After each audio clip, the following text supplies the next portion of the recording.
Leave no one behind.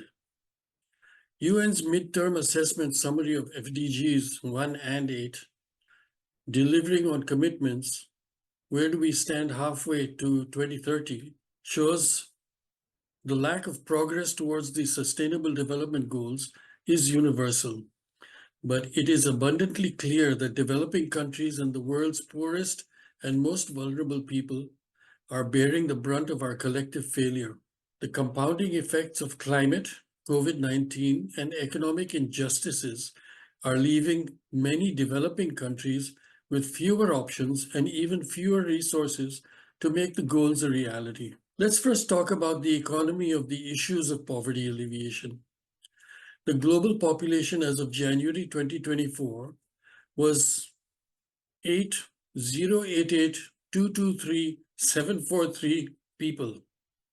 That's just over 8 billion. To better understand the population's capacity to effectively manage their affairs, various organizations have grouped the global population into 4 groups by per capita income, which are low income, low middle income, upper middle income, and high income. The average global income per person is estimated to be approximately 12,235 US dollars per year.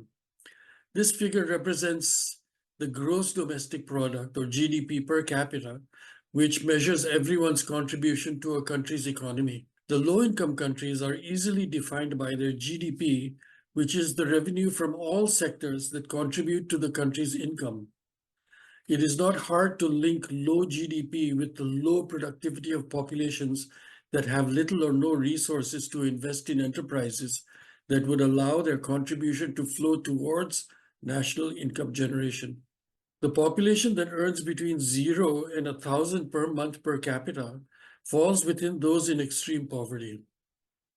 The countries that are estimated to have over 50% of their populations in poverty are South Sudan, Madagascar, Central African Republic, Burundi, Congo, Guatemala, Eswatini, Haiti, Sierra Leone, Sao Tome and Principe, South Africa, Afghanistan, Somalia, Zambia, Gambia, Liberia, Malawi, and Lesotho.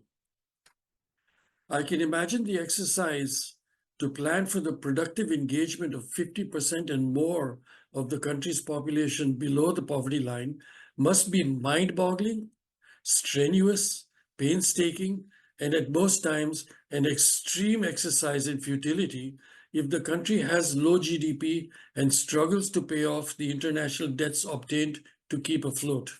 The debt to GDP ratio varies, but in the poor countries identified is around 50% of the country's GDP, which forces government to make difficult investment choices with the meager funds available, which largely dictates investments be made to respond to the population's daily requirements instead of investing in modernizing agriculture, industry and manufacture, and health, education, and water and sanitation services. Finding themselves between the devil and the deep blue sea, governments, fully understanding the limitations facing them, seek alternatives to ensure investments made with the meager funds they do have offer a good chance of succeeding in achieving their agreed targets in a globally divisive environment that throws up risks much like the waves in the ocean that challenge a swimmer's every stroke.